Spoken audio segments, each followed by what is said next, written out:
Vote দিয়েছেন, বহুবার আপনারা আমার পাশে দাঁড়িয়েছেন। এদেশে ইসলামী শক্তি, কটিয়াদির ইসলামী শক্তি সব সময় আমার সঙ্গে ছিলেন। আজকে আমার ভাগ্য হয়েছে আপনাদের পাশে আসা, আলহামদুলিল্লাহ। আজকে আল্লাহ আমাকে তৌফিক দিয়েছেন যে এতদিন আপনারা যে আমার কাছে পাশে ছিলেন, আমি আজকে আপনাদের পাশে এসে দাঁড়াতে সক্ষম হয়েছি। আমার ভাইয়ের এখানে আছেন, সবাই আছেন, আমরা একসঙ্গে গত 40 বছর ধরে, 91 সন থেকে আজ পর্যন্ত কত বছর, 36 বছর, অনেকের বয়স হতে গেল নাই। আমার সমন্বয়কের ভাইয়ের তো বয়স এখনো হয় না 36। সারা বাংলাদেশে সারের জন্য 18 জন যেমন জীবন দিয়েছে, কটিয়াদির মানুষ ন্যায্য মূল্যের সার পেয়েছে। এটাও সত্যি নাকি? আপনাদের সার চালাচর বাজারে পেয়ে গেছে, আপনাদের সার চলে গেছে, কিন্তু ওখানে আমরা সার নিশ্চিত করেছি। শেখের বাজার টানছি মতো সার এখানে আপনি আনেন না শেখের বাজার থেকে, আপনার বয়সে হয়নি সারের বয়স। এই গল্প শুনেন না, ওই গল্প শুনেন না। এইখানে সারে উদ্বৃত্ত হয়েছে কটিয়া থানাতে। ওই গল্প ফুটবলের গল্প শুনতে শুনতে যুদ্ধ অপরাধী আপনি হয়েছেন, শুনে আসছেন না? যুদ্ধ অপরাধী আপনি হয়েছেন, ওই গল্প শুনেছেন, প্রতিবাদ করার সাহস পান নাই। কোন আলেম বাংলাদেশে মুক্তিযুদ্ধের বিরুদ্ধে যুদ্ধ করে নাই। আমি আজকে বলি না, স্পষ্ট করে বলেছি, আমাদের যুদ্ধ হয়েছিল পাকিস্তানের বিরুদ্ধে, এই দেশের মানুষের বিরুদ্ধে নয়, জামাত ইসলামের বিরুদ্ধে নয়, মুসলিম লীগের বিরুদ্ধে নয়, নেজাম ইসলামের বিরুদ্ধে নয়, আমাদের আলেম সমাজের বিরুদ্ধে নয়।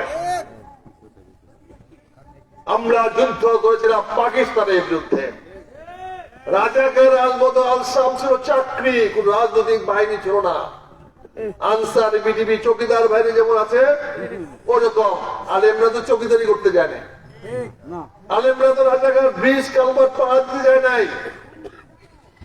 এইখানে ছিল আপনাদের ফেরি, ব্রিজ ছিল না, এই ফেরি পাহারা দিত। আলেমরা তো গিয়ে রাজাকার হয় না, বুঝছিল? কিন্তু আপনাকে যেরকম শিখাইছে, এখান থেকে সার আনে না, এখান থেকে সার মানুষ কিনে নিয়েছে। এখানে আলেমরা, আলেম সমাজ রাজনৈতিক ভাবে যুদ্ধ করেছে, রাজনৈতিক অবস্থান থাকতেই পারে। আজকে আমরা আওয়ামী লীগের বিরুদ্ধে সংগ্রাম করেছি, জামাত এবং বিএনপি একসঙ্গে। 15 বছর সংগ্রাম করি নাই, একসঙ্গে সরকার চালায় নাই, তাহলে স্বাধীনতার সুফল আমরা পাই নাই কি করে বলি? আমার নিজামী ভাইকে দিয়া যায় নাই সুফল, জামাতকে তখন সুফল দেয় না আমাদের জনগণকে। আমাদের এই সমস্ত বয়ান পরিবর্তন করতে হবে, সত্য ভাষণে আসতে হবে, যার যেটা প্রাপ্য তাকে সেটা দিতে হবে। যে ভালো করেছে তাকে ভালো বলতে হবে, যে বন্ধ করেছে তাকে সে বন্ধ করতে হবে। আওয়ামী লীগ মিথ্যা বয়ান দিয়ে আমাদেরকে সবাইকে যুদ্ধ অপরাধী বানিয়েছে। আমরা প্রতিবাদ করতে সাহস পাইনি। আজকে তো আমি প্রকাশ্যে ঘোষণা দিয়েছি, বাংলাদেশে কোন বাপের বেড়ে থাকলে আমার সামনে বল যে আমাদেরকে যুদ্ধ অপরাধী। কোন বাপের বেড়া মুক্তিযুদ্ধে পয়দা হয়েছে বাংলাদেশে, আমার সামনে যেটা সত্য, সত্যই সত্যকে বলতে হবে। সত্য বলার জন্য আজকে আপনাদের পাশে আমি আসছি, ভোট চাইতে আসি নাই। এবার আমার স্বার্থে আসি নাই, আমার ভোটের জন্য আসি নাই, আমাকে পদ দেওয়ার জন্য পদের কাছে আসি নাই। আমরা আসছি এই দেশের সত্যের রাজনীতি প্রতিষ্ঠা করার জন্য, সত্য দলের কাছে। কাজেই আজকে যারা যখনই বলবে দেশে আলামরা রাজাকার, আলামরা যুদ্ধপরাধী, এদেশে জামাত যুদ্ধপরাধী, তাৎক্ষণিক তাকে জবাব দিবেন। তাকে বলতে হবে, তাকে প্রমাণ করে যেতে হবে কোথায় যুদ্ধপরাধী। না হলে বয়ান, রূপবানের গান চলতেই থাকে, চলতেই থাকে। রূপবানের গান বিশ্বাস করে না কেন এখন? তো 12 দিনের সন্তানের সঙ্গে 12 বছরের কন্যার বিয়ে হয়েছে, এটা আমরা কত শুনছি। রূপবানের গান যে ফরিদপুরে গান গাইছে, রূপবানের খুঁটি কিনছি আমরা অপশন দেয়া। বয়ান এমন একটা ডেঞ্জারাস জিনিস, বিপজ্জনক জিনিস। আজকে আমরা ছিলাম বলে, শুরু করেছিলাম বলে আজকে আপনি পাকা রাস্তা দিয়ে হাঁটেন। 91 সালে 1 কিলোমিটার পাকা রাস্তা ছিল না খেলাফতের ভাই বলেন, জন্ম ছিল জানে, আমি কখনো সে বিদ্রোহী, তখনও বিপ্লবী। 91 সনে যে মাদ্রাসা গুলো ছিল, বলতে পারবেন আমার সামনে এসে যে মাদ্রাসায় কোনো সাহায্য পান নাই? 92 সনে কোনো মসজিদ আছে, বলতে পারবেন এসে টাকা পান নাই? ঘরে ঘরে দরখাস্ত করতে হয় নাই। আমার লোক ঘুরে ঘুরে গিয়ে মসজিদে বিয়ে ইমাম সাহেবকে বলিয়া টাকা দিয়ে আসছে, ওই সিস্টেম ছিল। ওই যে উনি 1 টন গমের কথা বললেন, আমার ভাই তো মসজিদ আছে, হজ করে আসছে, বাস নিয়ে জানে না, বাসের ভাড়া পাঠিয়ে দেওয়া হয়েছিল না ভাই সাহেবরে? বলেন, ইসলামের জন্য আমরা করি, নামের জন্য না, ওই আল্লাহর কাছে পাওয়া। কারণ আমি কি করি আপনি দেখতে পারেন, নাও দেখতে পারেন, কিন্তু অবশ্যই অবশ্যই আল্লাহ আমাকে দেখতেছে। আর আমার বিনিময় এখানে না, এই যে আজকে একটু হাইটে আসছে, বলছিলাম ভাই তো হাঁটতে পারবো না। আগে লোহাকে মনে দেখেছি না, এই রাস্তা গেছিল তখন পারবা না, এটা সময়ের কারণে। আজকে আমি পরিবর্তিত হয়ে আপনাদের কাছে আসছি 3টা কারণে। আপনি কি দিবেন, কি করবেন জানি না, এটা ভবিষ্যৎ বলে দেবে আগামী 5 বছর। কিন্তু আমি হিসাবে একটা কথা বলেছিলাম, আমি খুব অনুপ্রাণিত হয়েছি, উৎসাহিত হয়েছি। ওনার পাশে আমাকে পাবেন। উনি বলেছেন যদি জামাত ইসলাম ক্ষমতায় যেতে পারে তাহলে প্রথম দিন থেকে এই 10 টাকা অটো টেম্পোর দেওয়া বন্ধ হবে। আমি বলতে চাই ওদিন থেকে নয়, যেদিন থেকে ঘোষণা হবে ওই সময় থেকে বন্ধ করতে হবে ইনশাআল্লাহ। শুধু টেম্পোর ভাড়া নয়, বাংলাদেশের সকল কৃষক বাজার যত আছে এগুলোকে ফ্রি করতে হবে, টোল খাজনা উঠানো যাবে না, টোলের বাজার বন্ধ করতে হবে। দুর্নীতির সবচেয়ে বড় একটা হলো এই যে বাজারে চাঁদা উঠানো। কৃষক বিনা চাঁদা বিক্রয় করবে, সরকার ভর্তুকি দিবে দরকার পড়লে। ওই প্রশাসনীয় দাঁড়িয়ে থাকবে, বাজারে মানুষ ঠিক মতো দোকানদারি করতেছে মানুষ টাকার জন্য, ওদিকে পালি কিসের জন্য? আমাদের ঘরে দালান নাই, কোঠা নাই, আর ওই সাপদের জন্য 4 তলা 5 তলা দালান মারা রাখছে। কার জন্য বলেছি? এই দেশের জনগণকে পাহারা দেওয়ার জন্য, এদেশের জনগণের কল্যাণ করার জন্য। আমির ভাই, মোগল ভাই বলতে হবে, ওরা জনগণের ঘরে খবর নিয়ে আসবে, পরে ঘরে ঘুমাবে। বসে জনগণ এখানে আসবে না, পরিবর্তন আনতে হবে। আমরা যখন 92 সনে শিক্ষার বিনিময়ে খাদ্য শুরু করেছিলাম লোহাজুর ইউনিয়নে, এরা তো জানে না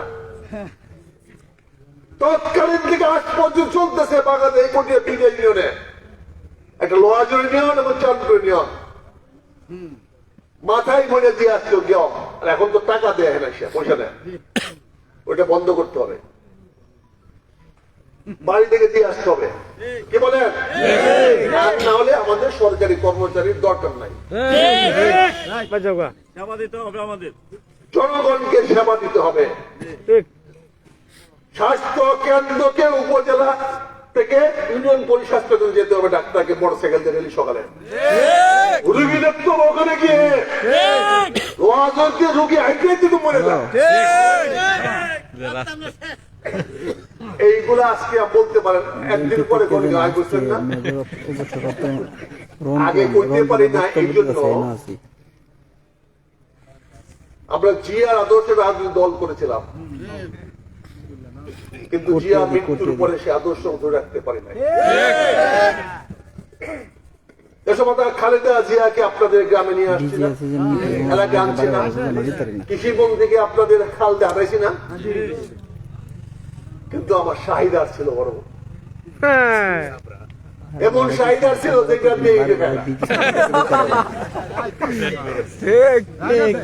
শাহিদার ছাড়া কোন হবে? আপনি যত বড় মেমানি করেন, যদি শাহিদার ভালো না হয় তাহলে সেই মেমানি পরিপূর্ণ হবে না। এইবার দেখলাম একটা শাহিদারি কোম্পানি পাইছে, এবার দেখলাম একটা সব শাহিদারি কোম্পানি পাইছি, যার কাছে আমার আমানত, যার কাছে জনগণের অধিকার, জনগণের হক নিশ্চিত থাকবে, তার নাম হলো বাংলাদেশ জামাতে ইসলাম। জামাতে ইসলাম আমির বলেছেন ওনার এমপিরা বেতন নিবে না। আমি 10 বছর এমপিগিরি করছি ভাই, একটা বেতন পাইনি, বেতন নেবে একটা। আমার বেতন সুবান উড়াইতে উড়াই পাইছে,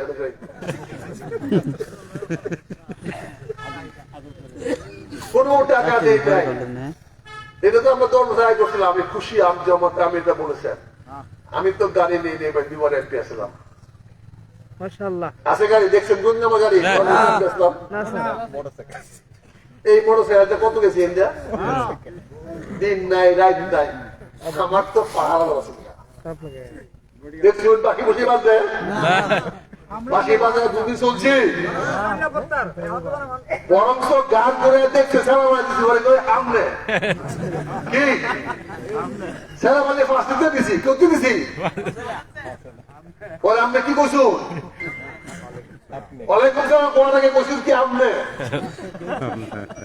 আল্লাহর মধ্যে আসছি না, ঘুরছি না। 40 বছর তো কাটাইছি আপনার লোকে। জামাত আমার তো ঢাকা প্লট নেই ভাই, 2 বার তেল বিক্রি করছি। নিজের কথা নিজে কইতে নাই, কিন্তু কথাটা কইলাম এই জন্য আমার বাইরে মনে করে দেওয়া হচ্ছে, বাইরে একটু মনে করে দেওয়া হচ্ছে। ওই লুক করলে কিন্তু 40 বছর পরে একা গেছি, হ্যাঁ রাজুতে বাইকে গেছে আসতে 40 বছর 2 বছর বিক্রি করলেও রাতে 9টা 10টার সময় আপনার সামনে খাইতে পারছি। আল্লাহর কাছে শুকরিয়া, পরম শুকরিয়া। এটা আল্লাহর রহমত ছাড়া আমি এটা পাইতাম না। কাজে আজকে জামাত ইসলাম আমির সাহেব যে কথাগুলো বলেছেন, অত্যন্ত সিরিয়াস মানুষ। আমি ওনার সঙ্গে কদিন পাশে থেকে দেখছি, আপনিও দেখছেন যে আমি কাছে কাছে যাই, কথা বলি, ওনার সঙ্গে একটা সম্পর্ক। আমার কথা শুনে আমি ওনার কথা শুনি।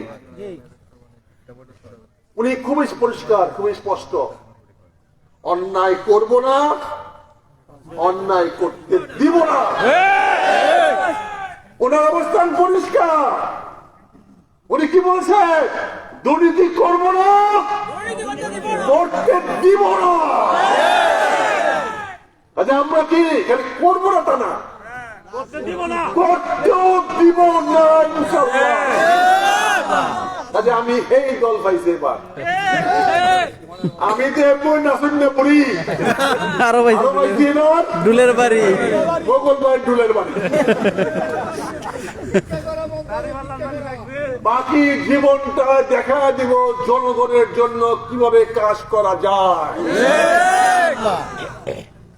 আমার জামাতের কাছে একটাই কন্ডিশন দিয়েছি, আমি আপনার কাছে কিছু চাই না। আল্লাহ আমাকে অনেক দিচ্ছে, অনেক দিচ্ছে, অনেক দিচ্ছে, শুকরিয়া আলহামদুলিল্লাহ। কিন্তু কি দিতে পারবো আমাকে সে সুযোগ দেয়। আমি হাইট যাইছি মানুষ তো দেখি আপনি দেখো ভাই একটু আইন প্রধানমন্ত্রী দিয়ে 5,000 টাকা দেমনে, গাড়ি ভাড়া দেমনে, পাড়ায় দেমনে, ওয়াশ বড় হয়ে করুন যে কি কি লাগবো, গাড়ি ভাড়া লাগবো, কি লাগবো। বাইরে 3 বার করে বসে চেক করি, আইতা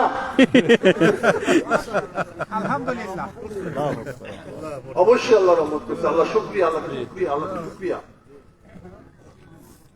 তবে আমাদেরকে মনে রাখতে হবে, আমরা যেমন আমির পাইছি, সৎ, দক্ষ, নিবেদিত, এবং উনার দুইটা জিনিস পরিষ্কার।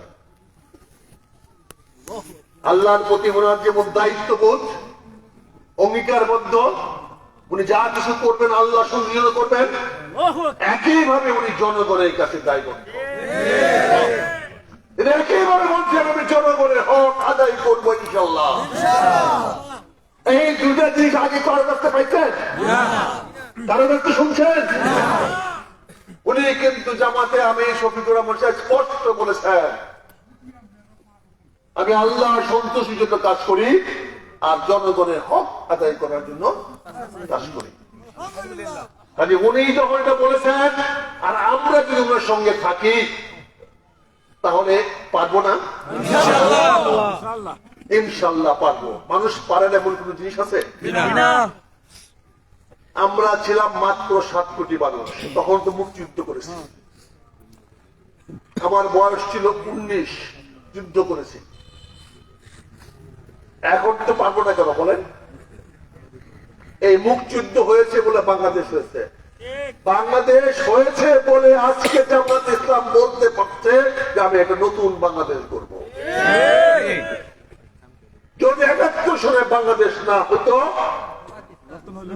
তাহলে আজকে আবার নতুন করে সাজানো যাইতো না। জামাত ইসলাম বিশ্বাস করে, তাদের গঠনতন্ত্রে লেখা আছে, তারা বাংলাদেশে বিশ্বাস করে, বাংলাদেশের জনগণের যে যুদ্ধের মধ্যে, মুক্তিযুদ্ধের মধ্যে দেশ স্বাধীন হয়েছে, সে স্বাধীনতা বিশ্বাস করে। জামাত ইসলাম বাংলাদেশের স্বাধীনতা এবং সার্বভৌমত্ব রক্ষা করার জন্য 1 নম্বর বাধাবদ্ধ। জামাতের হাতে বাংলাদেশের স্বাধীনতা এবং সার্বভৌমত্ব শতভাগ আল্লাহর রহমতে নিরাপদ। কি বলেন? জামাত কোন বিদেশি শক্তির সঙ্গে বাংলাদেশের স্বাধীনতা, সার্বভৌমত্ব ও জনগণের স্বার্থ নিয়ে আপোষ করবে না। শুধু ভারত নয়, প্রতিবেশী রাষ্ট্র নয়, বিশ্বের কারোর সঙ্গে বাংলাদেশ জামাত ইসলাম জনগণের স্বার্থ নিয়ে, বাংলাদেশের স্বাধীনতা নিয়ে, বাংলাদেশের সার্বভৌমত্ব নিয়ে আপোষ করবে না। করবে?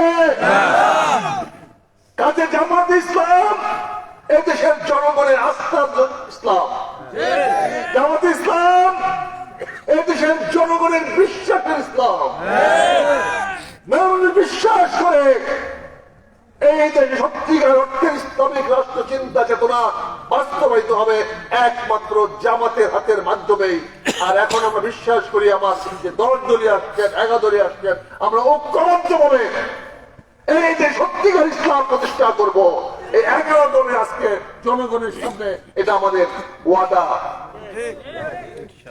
ইসলাম মানে শান্তি, ইসলাম মানে জনগণের কল্যাণ, ইসলাম মানে আল্লাহ হুকুমত প্রতিষ্ঠা করা। এর বাইরে তো ইসলাম নাই। কাজে আপনারা বক্তব্য শুনবেন। আমাদের আকর্ষণ তো আমি না, আজকে আকর্ষণ হলো আমাদের। কাজে আমরা যে জিনিসটা চাই,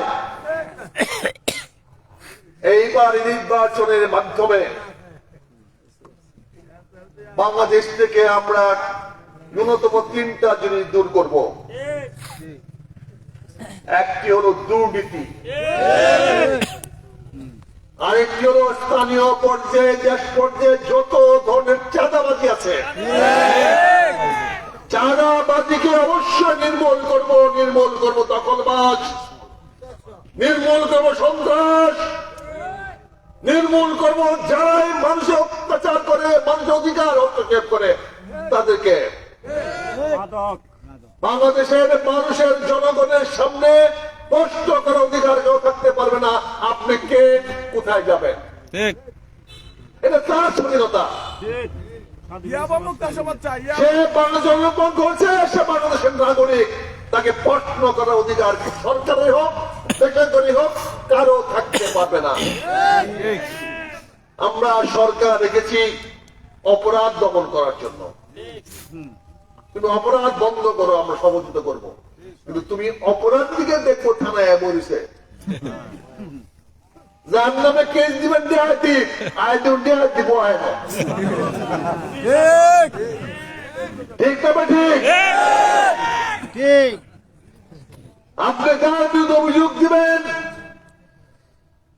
বাজারে ইজারা নিচ্ছে, সে মেয়র সাথে গিয়ে দেখবেন ইজারাদারি করে দিচ্ছে, উনি ভাগ করতেছে কার কত হাজিরা দিচ্ছে।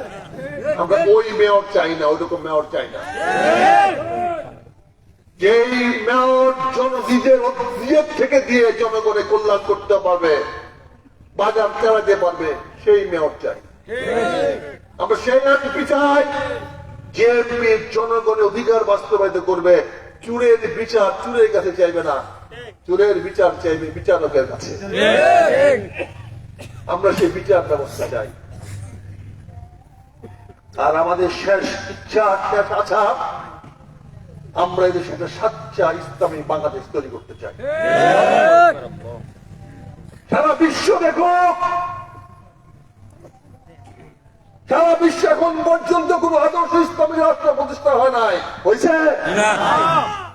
আমরা ইনশাল্লাহ বাংলাদেশে আগামীতে জামাতে ইসলামের নেতৃত্বে এই দেশে একটি সুষ্ঠু অবাধ দেখার মতো আল্লাহর শাসন প্রতিষ্ঠা করতে চাই, যেখানে সারা বিশ্ব দেখাতে চায় আল্লাহর শাসন কাকে বলে, কত প্রকার এবং কি কি। কোরআনের আলো, সংসদের আলো, কোরআনের আলো। কাজে আজকে আমাদেরকে এই লক্ষ্য নিয়ে সামনে আগাতে হবে। আমি অনেক সন্ত্রাসী দমন করতে পারি নাই, আমার ব্যর্থতা ছিল। আমি অনেক চাঁদাবাজিকে বন্ধ করতে পারি নাই, আমার ব্যর্থতা ছিল। আমি বাজারে তোলা বন্ধ করতে পারি নাই, আমার ব্যর্থতা ছিল। আগামীতে আমি মুঘল সাহেবের নেতৃত্বে এই ব্যর্থতা দূর করতে চাই। আমরা সন্ত্রাসীকে রাস্তার উপর দিয়ে হাঁটতে দিতে চাই না। আমরা কোন চাঁদাবাজিকে আমার অটো টেম্পোর সামনে, রিক্সার সামনে দাঁড়ানো আছে দেখতে চাই না। আমরা বাজারে আর কোন ইজারাদারের হান্ডি দেখতে চাই না, খাতা দেখতে চাই না। এইগুলো আমরা বন্ধ করতে চাই। উন্নয়ন হবে, জনগণ উন্নয়ন করবে, বাড়ি বানাবে, রাস্তা বানাবে, কাঠ আনবে, বিদ্যুৎ আনবে, এ তো জনগণই আনবে। তারই যখন বিদ্যুৎ দরকার পড়ে বিদ্যুৎ আনবে, সরকার দিতে বাধ্য। যখন সে গাড়ি হবে, রিক্সা হবে, ভ্যান হবে, রাস্তা পার করে দিতে হবে। যখন তার বাড়িতে পানি আটকিবে, ড্রেন করে দিতে হবে। যখন তার ছেলে মেয়ে হবে, স্কুল খুলতে হবে। যখন শরীর খারাপ হবে, স্বাস্থ্য দিতে হবে। এটা চাইতে হবে না, এটা রাষ্ট্র মানেই এগুলো দিতে হবে।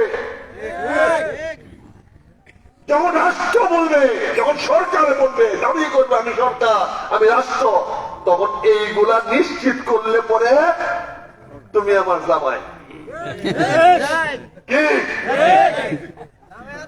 কি কর এইগুলা দিলে পরে আমি তোমার লোকে নিয়ে বলছি।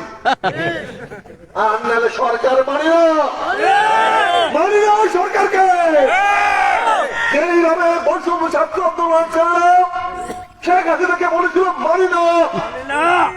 আগামী দিনে যে সরকার জনগণের অধিকার প্রতিষ্ঠা করতে পারবে না, আজকে আপনাদের সামনে আবেদন থাকবে, বুক ফুলে বলতে হবে মানি না ওই সরকারকে।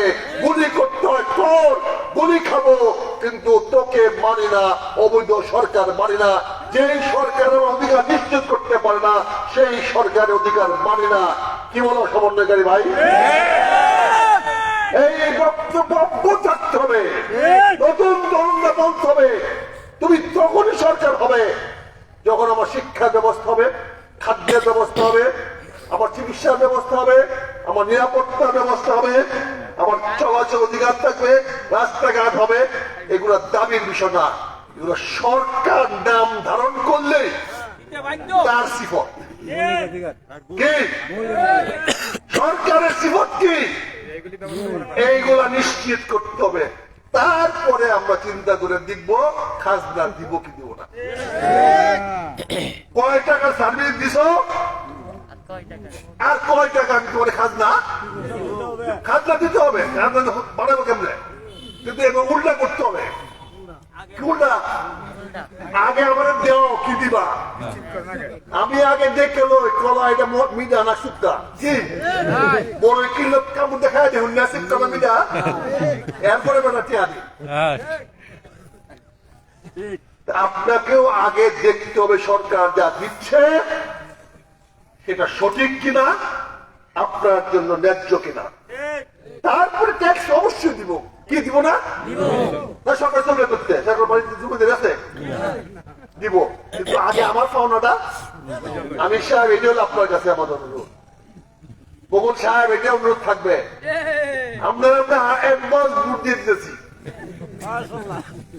সারা কটিয়াদির পাগুন্দাতে নীরবে একটা জোয়ার বয়ে যাচ্ছে, এটা ভাঙ্গেন না,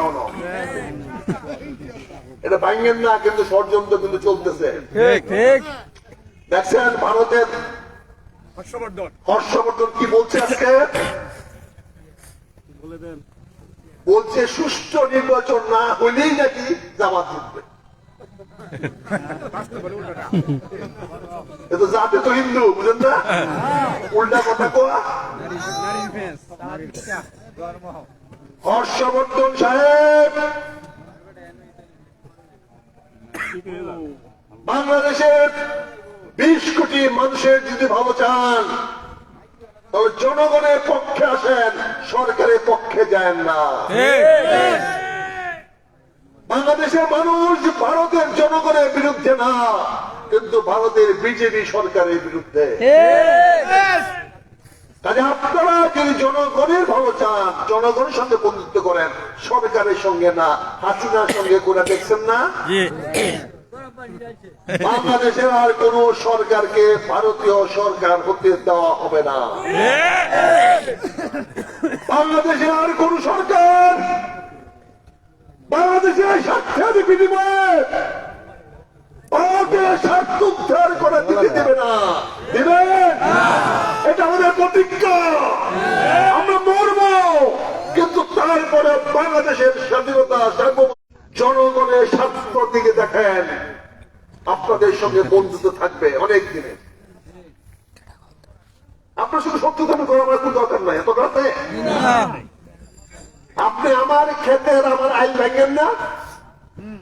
আপনি আমার লোকের ক্ষেত আছে, আপনি কেন পানি দেন, আমার কাছে আমি পানি দেন। কি আপনি আমার আইল ভাঙেন না, আপনার পানিও মতো হন নাই, আমার পানিও কিনে দেবেন। আমরা একসঙ্গে আছি, এক মাঠে কাজ করব, এক মাঠে চাষ করব, কোনো সমস্যা নেই। এই দুনিয়া আল্লাহর দুনিয়া, এই দুনিয়া আল্লাহ যারা যেখানে দিছে ভোগ করার অধিকার তো শক্তির সঙ্গে দিছে, শক্তি ছাড়া ভোগ করা যায়। আপনি বাজারে দরদামন্ডা বাজার করে নিয়ে গেছেন, বিবি সাহেব যদি থাকে তাহলে বাজারে রান্না হইব, এটা কোনো নিশ্চয়তা নাই। কি আর যদি বিভিন্ন পরেজগার থাকে, বাজার কম নিলেও খাওয়ান ফুরা পাইবেন। তাদের শক্তিটা হলো বড় জিনিস। পৃথিবীর শক্তি যার আছে সেখানে কিন্তু দাবিটা আদায় হয়। আমাদেরকে দুর্বল হইবেন না। 20 কোটি মানুষ যে দিকে যাবে, এটা কিন্তু বিপুলে সাহেল না, একদিকে যায়। 7 দিন লাগে না হাসিনা ফলাইতে, তাহলে সিদ্ধান্ত নিতে হয়েছে এক থাকবেন না। ঠিক তাহলে সিদ্ধান্ত নিতে 15 বছর লাগছে। যেহেতু সিদ্ধান্ত নিয়ে আসছে, স্যারেন্ডার নিয়ে আসছে, ডাক দিয়ে আসছে, আর কিন্তু ঘরে কেউ বসে দেখেন নাই। আইনটা গেছে ভোটে দিতে গেছে,